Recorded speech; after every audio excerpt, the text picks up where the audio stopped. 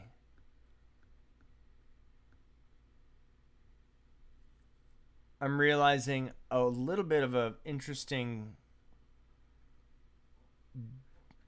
maybe missed opportunity where you have this cello solo that opens up, and then you have these squirrely figures, but that sort of motif and idea never comes back. It was introduced, then it was developed, but then the train kind of just goes. You know what I'm saying?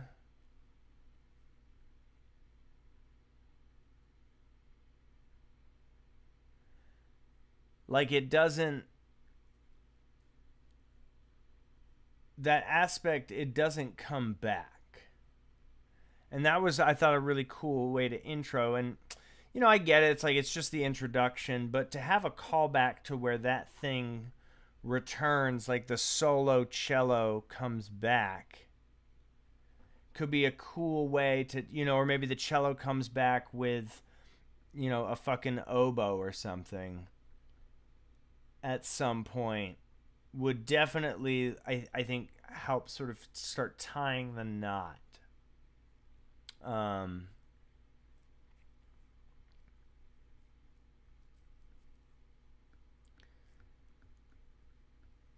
Yeah, I know I'm sort of nitpicking here. But yeah, I think you, like, it's a little out of place to just have solo cello that,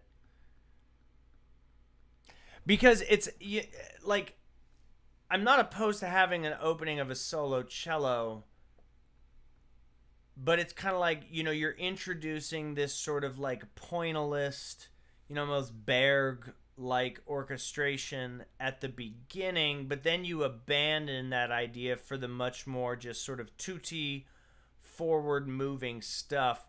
Whereas I would have liked to, or at least I would wonder what it would be like if you start implementing these, you know, squeaky little lines and solo cello figurations, sort of smattering them out. Like you imagine during this, where, what is it, a bassoon solo?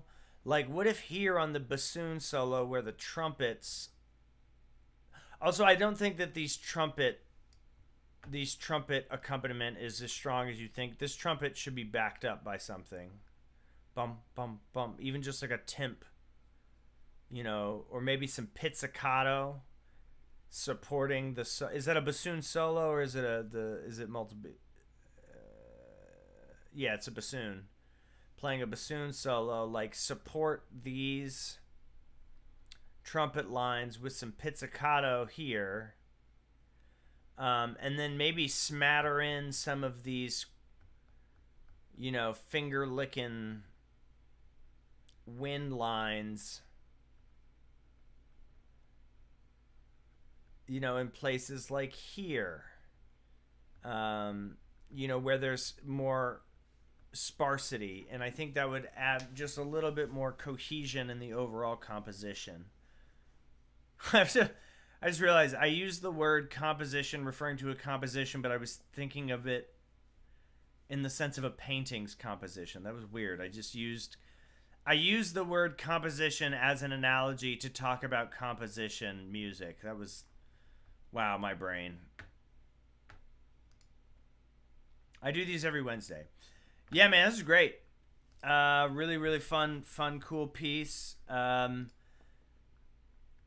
Not the most original, but really well done. Honestly, bonus points for the production value. This is a 9. That's an easy, smooth 9.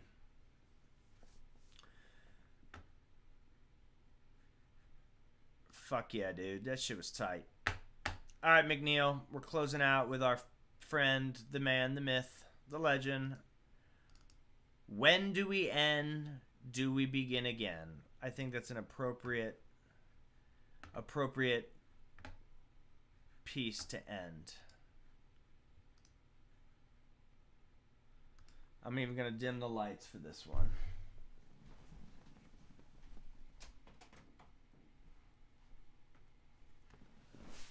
how dim those lights got, but it's dimmer for me. It's not much dimmer at all. Here we go. When do we end? Do we begin again?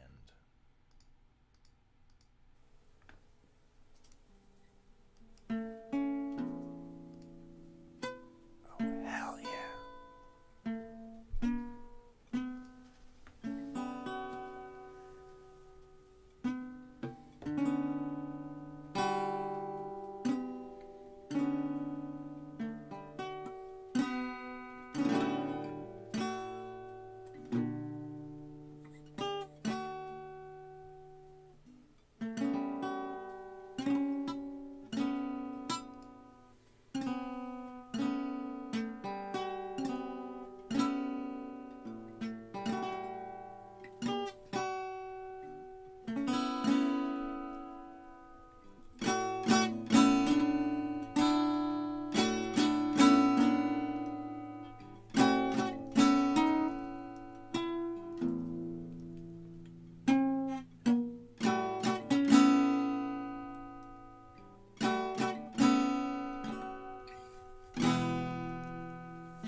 Should I end this now?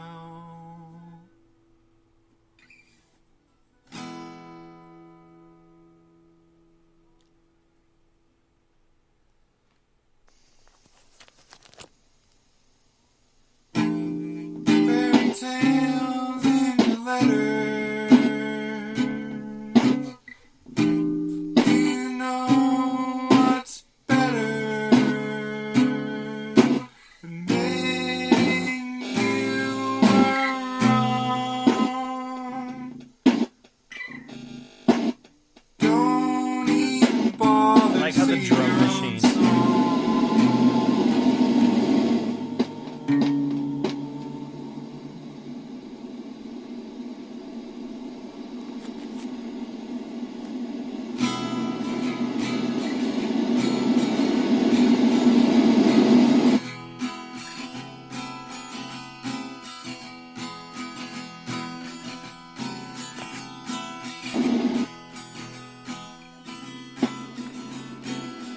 Sat with him, you're dead to me.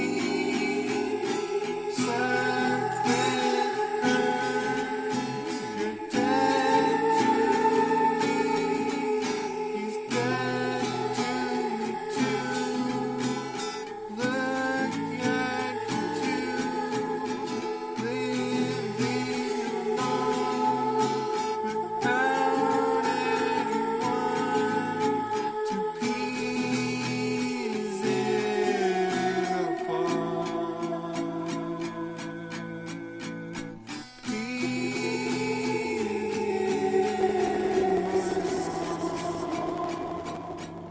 You won't be appeasing anyone.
It's not over yet.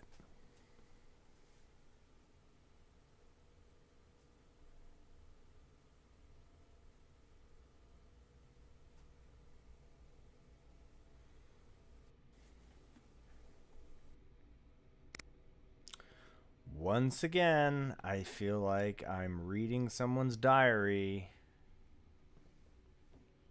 that I shouldn't be, but they left it out in the open. Lucas said, I'm sorry for butchering your beautiful lyrics. I'm not sorry, because whether or not Sketchley intended it to obfuscate the lyrics is just part of it. Do ghosts sing ghouls end?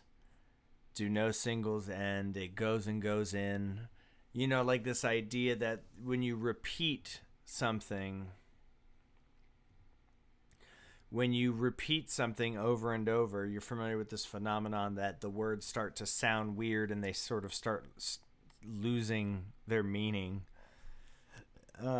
Just a testament to, you know, how we live our lives and how we just operate in this. We just kind of go until, you know, we're kind of just left with what, you know, at the end, we sort of just rest, and our final words, do they even have meaning? You know, we just hope that someone's listening, and if no one is, you know, we still speak, we still sing. We're still human after all. Very melancholic, very appropriate way to sort of close the stream out. There's, I like how it was in 3 acts, and I like, this is a really interesting sonic analysis that you heard the mic, it sounded like an old, like Casio drum machine on a keyboard. And then we got this sort of like TV static kind of a thing going on. So it was like a kind of this weird where it's what I thought was, or what was definitively like a snare drum happening on like a Casio keyboard or something, eventually terraformed into like TV static noise. It was really powerful. Although now that I know the lyrics, do ghosts and ghouls end, I do kind of wish I was able to get those words out a little bit clearer, because those are really cool lyrics. The whole thing was pretty quiet, but there was like a few moments where it got loud, so that was interesting. It does kind of leave me wondering what it would be like if it was a little bit more normalized. I remember that was the very first piece of McNeil Sketchley music I ever heard. It was too quiet. So I do kind of have that feedback. I can definitely tell that is an end of the album type of song, because I think it has more impact when you've heard everything that was leading up to it. And so that we didn't. Probably doesn't have the exact same impact, but in a way, being that it's the end of the stream, it's like the album of tonight, you know? And what will be the album of tomorrow? Who's to say? I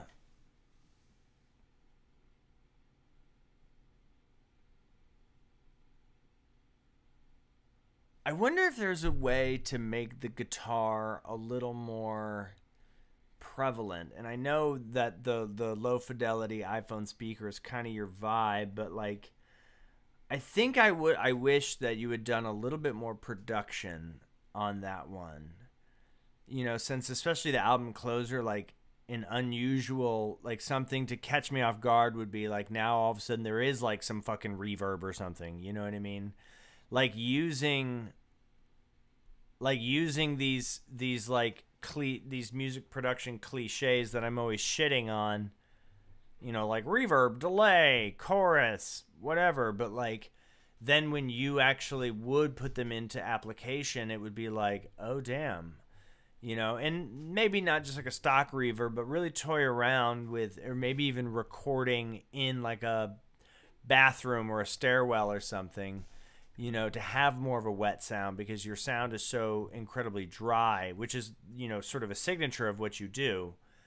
That it's you know, it's pretty much as raw as it gets. But maybe for that one, well, except for you had that reverb voice in the middle. I kind of wanted more of that. That angelic. That's right. It did. It had it like right at the, well, maybe a 2/5 of the way in. I kind of wish there was more of that too.